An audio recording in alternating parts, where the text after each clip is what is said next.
الحمد للہ وکفا وسلام علی عبادہ الذین اصطفى اما بعد فاعوذ باللہ من الشیطان الرجیم بسم اللہ الرحمن الرحیم یا ایہا الذین آمنوا انما الخمر والمیسر والانصاب والازلام رجس من عمل الشیطان فاجتنبوه لعلکم تفلحون انما يريد الشيطان ان يوقع بينكم العداوة والبغضاء في الخمر والميسر ويصدكم عن ذكر الله وعن الصلاة فهل انتم منتهون وأطيعوا الله وأطيعوا الرسول واحذروا فإن توليتم فاعلموا أنما على رسولنا البلاغ المبين ليس على الذين آمنوا وعملوا الصالحات جناح فيما طعموا إذا ما اتقوا وآمنوا وعملوا الصالحات ثم اتقوا وآمنوا ثم اتقوا وأحسنوا والله يحب المحسنين صدق اللہ العظیم۔ محترم دوستو بزرگوں، کل کے درس میں آپ حضرات کے سامنے قسم کا ذکر کر دیا تھا کہ قسم کی 3 قسمیں ہیں، ایک یمین لغو ہے، ایک یمین منعقدہ ہے اور ایک یمین غموس ہے۔ جو یمین لغو ہے اس پر نہ دنیا میں سزا ہے نہ آخرت میں سزا ہے۔ جو یمین غموس ہے اس پر آخرت میں سزا ہے، دنیا میں کفارہ نہیں ہے۔ جو یمین منعقدہ ہے اس کو توڑنے پر دنیا میں بھی کفارہ ہے اور آخرت میں بھی سزا ہے۔ اس کا ذکر کل کے درس میں آپ حضرات کی خدمت میں تفصیل سے کر دیا تھا۔ آج کی ان آیات مبارکہ کے اندر اللہ رب العزت نے شراب اور جوئے کی حرمت کو ذکر فرمایا ہے اور ساتھ ساتھ دیگر احکامات کا ذکر بھی کیا ہے۔ سرور کائنات صلی اللہ علیہ وسلم کی بعثت سے پہلے بہت سارے لوگ شراب پیا کرتے تھے، لیکن کچھ لوگ ایسے بھی تھے جن کی طبیعت بالکل فطرت کے مطابق تھی۔ ان لوگوں نے زمانہ جاہلیت کے اندر بھی شراب نہیں پیا، جیسا کہ سرور کائنات صلی اللہ علیہ وسلم کی سیرت طیبہ میں ہے کہ آپ نے اعلان نبوت سے پہلے کبھی بھی شراب کا گھونٹ تک نہیں پیا۔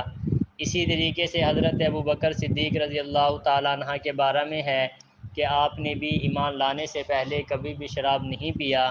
اسی طریقے سے حضرت عثمان رضی اللہ تعالیٰ عنہ کے بارے میں آتا ہے کہ آپ بھی اسلام لانے سے پہلے کبھی بھی انہوں نے کیا ہے شراب نہیں پیا، لیکن بعض لوگ جو ہیں وہ شراب پیا کرتے تھے، شراب کے عادی تھے۔ پہلے بھی آپ حضرات کی خدمت میں 2 مرتبہ یہ مسئلہ گزر چکا ہے۔ شراب کی جو حرمت ہے وہ آہستہ آہستہ نازل ہوئی، یکدم اللہ رب العزت نے نہیں فرمایا کہ شراب حرام ہے۔ وجہ اس کی یہ تھی کہ شراب کو چھوڑنا ذرا مشکل کام تھا۔ اللہ رب العزت نے آہستہ آہستہ احکامات کو نازل فرمایا۔ پہلے بھی ذکر کیا جا چکا ہے کہ سرور کائنات صلی اللہ علیہ وسلم سے شراب کے بارے میں پوچھا گیا تو آپ نے فرمایا کہ اس میں نفع کم ہے اور نقصان زیادہ ہے۔ پھر دوسری آیت جو نازل ہوئی وہ یا ایھا الذین آمنوا لا تقربوا الصلاۃ وانتم سکارى۔ اللہ تعالیٰ نے اس آیت مبارکہ کے اندر منع فرما دیا تھا کہ جب نماز کا وقت ہو تو تم شراب پینے کی حالت میں نماز نہ پڑھا کرو۔ پھر آج کی یہ جو آیت مبارکہ ہے اس میں واضح حکم ارشاد فرما دیا کہ شراب اور جوا کیا ہے بھائی حرام ہے۔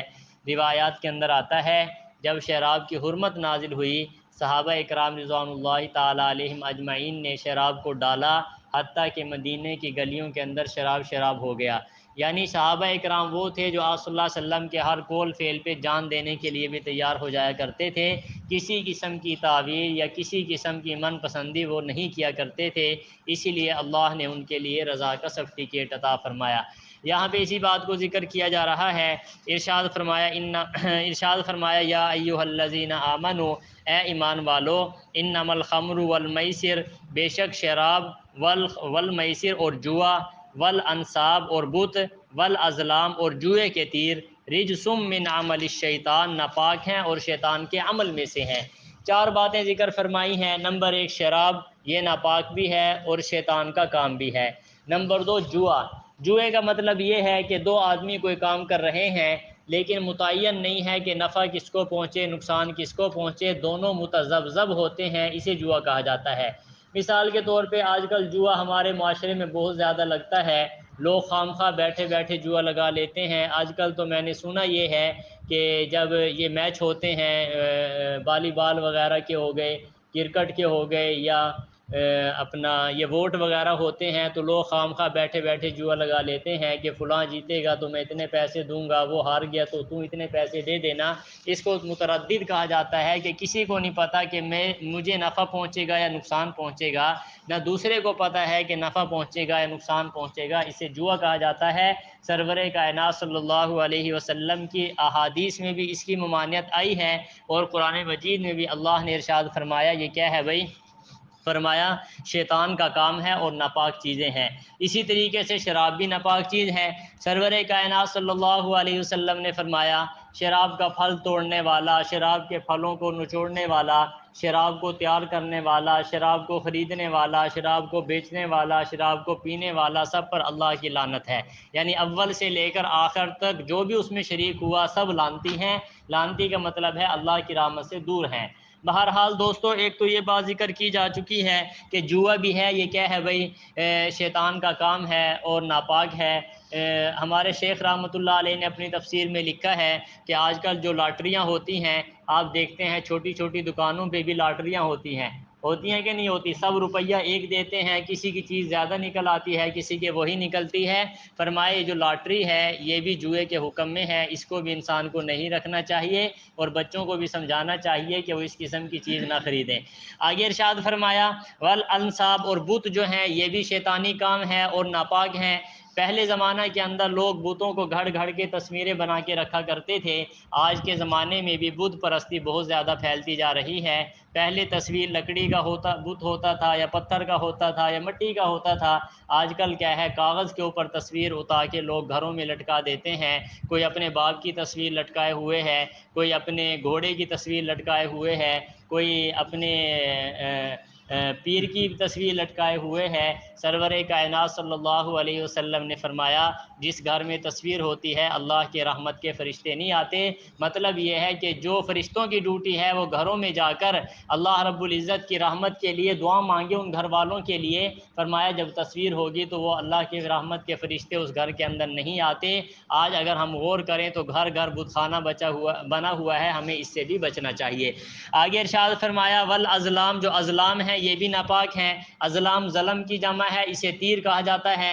پہلے زمانہ کے اندر یہ رواج تھا کہ کعبۃ اللہ کے اندر انہوں نے تیر رکھے ہوئے تھے، ایک تیر پہ لا لکھا ہوا تھا اور ایک تیر پہ نام لکھا ہوا تھا۔ لا عربی زبان میں نہیں کو کہتے ہیں، نام عربی زبان میں ہاں کو کہتے ہیں۔ اگر انہوں نے کہیں جانا ہوتا تو تیر نکالتے، اگر لا کا لفظ آ جاتا تیر والا تو نہیں جاتے، اگر نام کا لفظ آ جاتا پھر چلے جاتے، جس کو ہم فال نکالنا کہتے ہیں۔ یا پہلے زمانے میں وہ لوگ گھر سے نکلتے تو درخت ہوتا، درخت پہ کوئی چیز مارتے، وہ عام طور پہ درختوں کے اوپر پرندے بیٹھے ہوتے ہیں۔ اگر پرندہ دائیں جانب گیا تو کہتے ہیں سفر ہمارے لیے مبارک ہے، اگر بائیں جانب اڑ گیا تو کہتے تھے سفر جو ہے ہمارے لیے نحوست کی بات ہے۔ یہ ساری شرکیاں باتیں ہیں، اس سے شریعت نے منع فرمایا ہے۔ آج کے زمانے میں بھی یہ باتیں ہمارے معاشرے میں پائی جاتی ہیں۔ لوگ کہتے ہیں ہاتھ میں خارش ہو رہی ہے تو پیسے آئیں گے، کوئی کہتے ہیں جوتے پہ جوتے چڑھ گیا تو ہم سفر کریں گے، کوئی کہتے ہیں کہ کوا آ کے اگر ہماری مڈیر پہ بیٹھ کے بولنے لگ گیا تو مہمان آ جائیں گے، اور بات سمجھا رہی ہے۔ کوئی کہتا ہے کہ الو آ کے بیٹھ گیا تو منحوس ہو گئے۔ بھائی ان چیزوں میں نحوست نہیں رکھے، نحوست چیزیں تو ہیں ہمارے اپنے اعمال کی ہیں۔ اعمال غلط ہیں تو نحوست ہے، اعمال ٹھیک ہیں تو کچھ بھی نحوست نہیں ہے۔ ان باتوں سے ہمیں بچنا چاہیے۔ ان لوگوں نے تیر کے ذریعے کیا ہے وہ تقسیم کیا کرتے تھے۔ اللہ نے ارشاد فرمایا کہ یہ کیا ہے بھائی، فرمایا ناپاک بھی ہے اور شیطانی عمل بھی ہے۔ فاجتنبوہ، ان باتوں سے بچنا ہے۔ اللہ کیا ارشاد فرماتے ہیں، ان باتوں سے بچو۔ ارشاد فرمایا لعلکم تفلحون، تاکہ تم کامیاب ہو جاؤ گے۔ ان چیزوں سے بچو گے تو کامیابی ہے، وگرنہ کوئی کامیابی نہیں ہے۔ فرمایا انما یرید الشیطان، آگے ان کے نقصانات ذکر کیے جا رہے ہیں کہ ان کاموں کی وجہ سے نقصان کیا ہے۔ فرمایا سوائے اس کے کچھ نہیں کہ ارادہ کرتا ہے شیطان ان یوقع بینکم العداوۃ والبغضاء فی الخمر والمیسر، کہ تمہارے درمیان دشمنی اور بغض ڈال دے شراب اور جوئے کی وجہ سے۔ وَيَصُدَّكُمْ عَنْ ذِكْرِ اللَّهِ، اور تمہیں اللہ کے ذکر سے روک دے، وَعَنِ الصَّلَاةِ، اور نماز سے روک دے۔ ان کے نقصانات کا ذکر کرتے ہوئے فرمایا شیطان شراب اور جوئے کی وجہ سے تمہارے اندر لڑائی کروانا چاہتا ہے اور تمہارے دل میں ایک دوسرے کا بغض ڈالنا چاہتا ہے۔ لڑائی کیسے ہوگی؟ جب آدمی شراب پیتا ہے تو عقل پہ پردہ پڑ گیا، عقل پہ پردہ پڑ گیا تو نہ اس کو ماں کا پتہ ہے، نہ بہن کا پتہ ہے، نہ بیٹی کا پتہ ہے۔ وہ چلتے چلتے کسی کو تھپڑ مارے گا، کسی کی بہن گالی دے گا، کسی کو ماں کو گالی دے گا، پھر کیا ہوگا؟ نتیجہ لڑائی جھگڑا ہوگی۔ تو فرمایا شراب کی وجہ سے بھی لڑائی جھگڑا شیطان کروانا چاہتا ہے کیونکہ عقل خراب ہو جاتی ہے، اور جوئے کے ذریعے فرمایا تمہارے دلوں کے اندر بغض پیدا ہو جاتا ہے۔ بغض کیسے پیدا ہوگا کہ ایک آدمی آج جوا جیتا، اس کے دل میں خیال ہوگا جو ہارا ہے وہ 100% کوشش کرے گا کہ میں نے اس کو مات دینی ہے، لیکن آپ نے دیکھا ہوگا نہ شراب والا سکھی رہ سکتا ہے نہ جوئے والا رہ سکتا ہے۔ فرمایا آپ جس کو بھی پوچھ لیں کہے گا میں جیتے ہی نہیں ہوں، 1000 مرتبہ جیت لے کہے گا میں جیتے ہی نہیں ہوں۔ بھوک جو ہے اس کے دماغ میں بیٹھ گئی اور اس کی وجہ سے بغض بیٹھ گیا، وہ کوشش کرتا ہے کہ میں کسی طریقے سے کما لوں، اور بغض کی وجہ سے دوسرا مجھ سے کیوں جیتا، آج میں جیت جاؤں۔ فرمایا اس کی وجہ سے دشمنیاں پیدا ہو جاتی ہیں، بغض پیدا ہو جاتا ہے، اور فرمایا ایک نقصان یہ ہے کہ اللہ کے ذکر سے روک دیتا ہے۔ شراب بھی اللہ کے ذکر سے روکتا ہے اور جوا بھی اللہ کے ذکر سے روکتا ہے۔ فرمایا کیسے؟ شراب پینے کے بعد عقل ختم، پتہ ہی نہیں ہے کہ عبادت کرنی ہے نہیں۔ جوا جو ہے اس کے اندر انسان میں لالچ پیدا ہو جاتی ہے، پھر وہ نماز کو چھوڑ دے گا لیکن جوئے والے موقع کو نہیں چھوڑے گا۔ فرمائے اللہ کے ذکر اور نماز سے دور کر دیتا ہے، اس وجہ سے بچا کرو۔ فَهَلْ أَنْتُمْ مُنْتَهُونَ، اللہ فرماتے ہیں کیا تم رکنے والے ہو؟ کیا فرماتے ہیں کیا تم رکنے والے ہو؟ حضرت عمر بن خطاب رضی اللہ تعالیٰ عنہ نے اس آیت کو پڑھا، پھر عربی میں کہا کہ یا اللہ ہم باز آ گئے۔ آپ بھی کہہ دو کہ یا اللہ ہم ان چیزوں سے کیا آگے باز آ گئے، ہم یہ کام نہیں کریں گے۔ حضرت عمر نے بھی یہی الفاظ بولے تھے عربی زبان کے اندر، یعنی اس میں اللہ نے انسان کو دھمکایا ہے، رکتے ہو تو رک جاؤ، نہیں رکتے تو پھر تیار ہو جاؤ۔ فرمایا حضرت عمر نے کہ ہم باز آ گئے، یا اللہ ہماری طاقت نہیں ہے، ہم ان چیزوں سے کیا ہو گئے بھائی، رک گئے۔ آگے ارشاد فرمایا وَأَطِيعُوا اللَّهَ وَأَطِيعُوا الرَّسُولَ وَاحْذَرُوا، اطاعت کرو اللہ کی اور اطاعت کو رسول کی اور بچتے رہو، یعنی ان برے کاموں سے بچتے رہو، اللہ اور اللہ کے رسول کی کیا کرو بھائی، اطاعت۔ دوستو ایک بات سمجھو، دنیا میں ایک فرقہ پیدا ہوا جو اپنے آپ کو اہل قرآن کہتا ہے قرآن مانیں گے، حدیث کو ہم نہیں مانیں گے۔ دنیا میں ایسے لوگ بھی موجود ہیں، کراچی میں بھی ہیں۔ حضرت شیخ رحمۃ اللہ علیہ فرماتے ہیں کہ میں جب نیا کہروڑ پکا گیا تو مجھے ایک آدمی ملا اور کہنے لگا کہ میں تو 2 نمازیں پڑھتا ہوں کیونکہ قرآن مجید میں 2 نمازوں کا ذکر آیا قبل طلوع الشمس و قبل غروبها، قرآن مجید میں آتا ہے طلوع شمس سے پہلے نماز پڑھو اور غروب شمس سے پہلے کیا کرو، نماز پڑھو۔ کہنے لگا 2 پڑھتا ہوں، فجر کی پڑھتا ہوں اور عصر کی پڑھتا ہوں، کیونکہ کیا ہے بھائی قرآن مجید میں کتنی نمازوں کا ذکر آیا بھائی، 2 کا ذکر آیا۔ اس عقل کے اندھے سے پوچھے کوئی کہ رکعتیں کتنی پڑھتے ہو، قرآن میں رکعتوں کا بھی ذکر آیا، پھر بات ختم ہو جائے گی۔ اور بات سمجھ آ رہی ہے؟ قرآن مجید میں نماز کا ذکر ہے، رکعت کا ذکر تو نہیں ہے نا۔